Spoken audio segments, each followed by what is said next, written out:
OSK, magandang araw. Siyempre, Starbucks pa rin. At ito guys, para sa ngayong vlog, ito meron tayong 4 na unit na nag-update tayo ng price. Ayan, nagbaba na tayo ng price para dito. So ito meron tayong 2024 na Toyota Innova, 2023 na Nissan Terra BE, and then ito para sa naghahanap ng brand new condition na Ford Everest, ito Titanium, nag-update na rin tayo ng price dyan. At syempre itong ating, ayan, Toyota Rush, ito, nagbaba na rin tayo ng price dito para sa naghahanap ng top of the line na Toyota Rush, available pa to. Okay, so start na tayo agad syempre, let's go!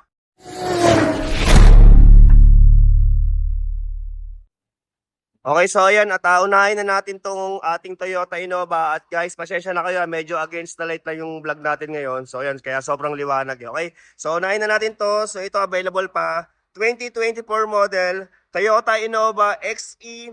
Ayan, 2.8 turbo diesel, kulay maroon, automatic transmission. Okay, 1,038,000 ang asking dito. 1,038,000. Dating 1,098,000 to. Pero ngayon, ayan, 1,038,000 at syempre kasama na rin dyan ang transfer of owner. So ito guys, ayan, number 7 yung kanyang coding. And then upgraded na rin yung kanyang busina. Ayun, yung kulay red.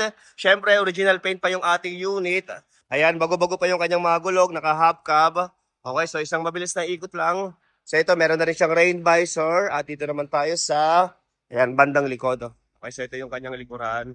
Ayan, kulay maroon, pero sa papel blackish red yung tawag dito. So ito, meron na rin siyang back camera. Okay, at dito naman tayo sa kabilang side. Okay, syempre, pwede rin to sa low down payment for financing. Okay, at para sa sample quotation, ito for subject of approval. So ito, 55,000 all-in down payment. Okay, 24,804 para sa 60 months. Syempre, negotiable pa naman to kapag cash price. Pero pag financing, yan, ito na yung kanyang price, okay? 1,038,000. At syempre, pasilip din natin yung kanyang loob. So, open lang natin. So, ayan, keyless entry. Syempre, ito yung susi niya, guys.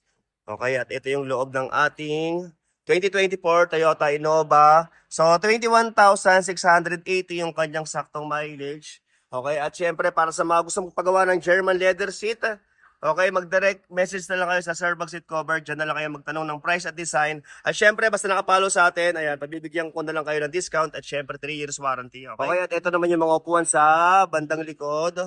So, ayan. Okay, 20,000 ang ating reservation, mapa-cash or financing. Okay, ulitin ko, 2024 model, Toyota Innova XE 2.8, ayan, turbo diesel, kulay maroon, automatic transmission, first owner unit, 1,038,000 ang asking, 1,038,000. Okay, so next tayo dito sa ating Nissan Terra. Kaya ito guys, next unit natin, 2023 model, Nissan Terra BE 2.5 turbo diesel 4x2 kulay silver. Okay, 19,000 lang guys ang mileage nito 19k mileage only. Dating 1,368,000. Ngayon, binaba na natin siya sa 1,288,000. 1,288,000. Syempre, kasama na rin dyan ang transfer of ownership. At isa pang maganda rito guys, naka-ceramic coating na rin to. And then, upgraded na rin yung kanyang mugs. So, ayan. So, ikutin ko lang to. Okay, so ito guys, number 6 yung kanyang coding. Ayan, syempre, upgraded na yung kanyang mugs. Ito, naka-black bamba na rin, makakapal ang mga gulong, naka-fender flare na rin. So, itong kulay itim sa gilid. Ayan, may running light. Siyempre, napakasariwa na ito, guys. Pagpag lang ang ginawa natin dito kasi ito, trade into dati ng isa sa mga followers natin sa FJ Cruiser na 2040 nung na-vlog ko nung nakaraan na kulay white, okay? So, ito, napakasariwa rin ito, guys. At syempre, ikutin lang natin hanggang dito sa bandang likod. So, ito yung kanyang likuran. At syempre, first owner din to, guys, So, ito yung kanyang likod. Ayan, may mga sensor na rin sa likod. May 4. BE yung kanyang variant. And then, ito meron na rin siyang back camera. Okay, at dito naman tayo sa kabilang side. Ayan, at syempre, pasilip din natin sa kanyang loob. Okay, so ito yung loob ng ating Nissan Terra BE. 19,000. May higit yung kanyang mileage. Wala pang 20,000. Ayan, naka-leather seat lahat ng kanyang mga upuan. And then, yung kanyang mga manual and booklet. Andito pa naman kompleto, guys. And then, ito, naka-deep dish matting na rin. Okay. At ito naman yung kanyang mga upuan sa bandang likod. Pero ito guys, hindi na siya pwede sa low down payment pag financing kasi yung mga Toyota brand lang natin yung kaya sa TFS sa Toyota financing na low down payment, okay? Pero ito, 30% yung usually na down payment para sa mga ganitong unit. Syempre, plus chattel mortgage at insurance pa yan, okay? So, ayan. Okay, ulitin ko, 2023 model, Nissan Terra BE 2.5 turbo diesel 4x2, kulay silver, automatic transmission, 19,000 mileage only. Ito, naka-ceramic coating na rin to guys. Okay, 1,288,000 na lang siya ngayon. 1,288,000, dating 1.368, okay? So, next tayo dito sa ating brand new condition na Ford Everest Titanium. Okay, next unit natin guys. Ito, baka may naghahanap ng brand new condition na Everest. So, ito, available natin. 2024 model, Ford Everest Titanium Plus. Ayan, 4x2, 2.0 liter, automatic transmission, diesel engine, kulay black. Okay, 1,828,000 ang asking. 1,828,000. Okay, syempre mababa lang din ang mileage nito at ito, first owner unit. Okay, so ayan guys, ang mabilis na ikot lang. So ito, number 9 naman yung coding nito. Ayan, may mga sensor na rin sa bumper, fog lights, day running lights, LED headlights. At ito, naka 20-inch na 2-ton mugs. Syempre, yan, bago-bago pa yung kanyang mga gulong na Goodyear naman yung tataka. Okay, meron titanium na nakadikit dito sa kanyang gilid. May stepboard, naka-chrome na mga hawakan. Okay, at dito naman tayo sa bandang likod. Okay, medyo malikabok lang siya ng konti guys. Pero, ayan, konting wax lang neto. Mukha na itong bago ulit. Okay, at dito naman tayo sa kabilang side. Ayan, sa likod may mga sensor na rin ha. May apat, may back camera. At syempre, dahil titanium plus, naka-power tailgate na rin yan. Okay? At syempre, pasilip din natin sa kanyang loob.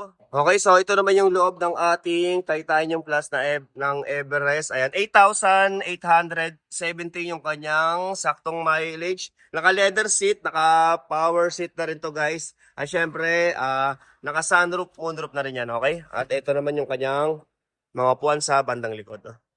So, ayan. Ayan, may sunroof na rin to guys, So, dyan. Hindi ko na bubuksan, okay? Okay, at lipat naman tayo dito banda sa passenger side. Okay, so ito, push start button na rin guys. Ayan, yung kanyang monitor, patayo na, napahaba yan. And then yung kanyang mga manual and booklet.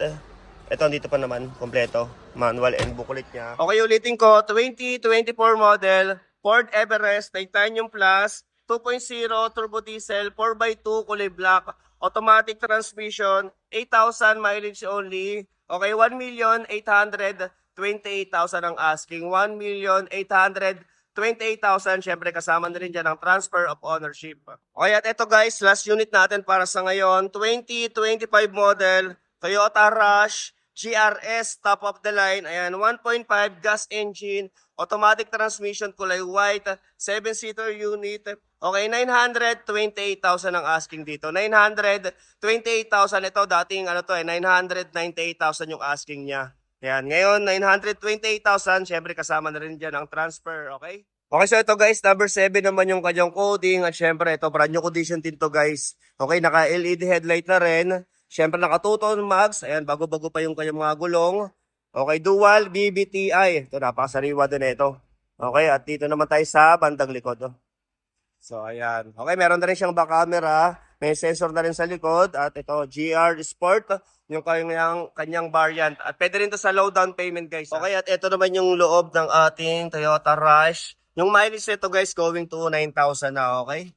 Ayan, wala lang din siyang seat cover, push start button. At ito pala yung kanyang sample quotation for financing. Ayan, nabubulag yung cellphone natin, Okay, 45,000 all-in down payment. 22,464 para sa 60 months. Syempre, naka-jack up na yan. Kasama na dyan ang insurance, shuttle mortgage, at syempre, yung transfer of ownership. Okay? So, ito naman yung kanyang harapan. Yan. Sa may gusto, syempre, 20,000 ang ating reservation, mapa-cash or financing. Okay, sabihan nyo na lang ako ahead of time or one day before sa mga gusto magpa-schedule for test drive. Okay? Okay, ulitin ko, 2025 model, Toyota Rush GRS 1.5. Ayan, gas engine, automatic transmission, kulay white, 7-seater unit, 928,000 ang asking. 928,000, kasama na rin dyan ang transfer of ownership. At syempre, kung okay sa inyo mga ganitong content, ayan, sana isang like at subscribe kung sa YouTube ka nanonood para updated ka sa mga unit na ipapakita natin para sa mga susunod nating vlog. At syempre kung sa TikTok naman at Facebook ka nanonood, pa-like and follow na rin ako. At sana wag kalimutan na mag-comment dito guys, okay? At itong ating Fortuner, ito available na to ulit kasi hindi na-approve yung nagpa-reserve nito para sa financing. Okay, so hanggang dito na lang muna. Thank you very much for watching.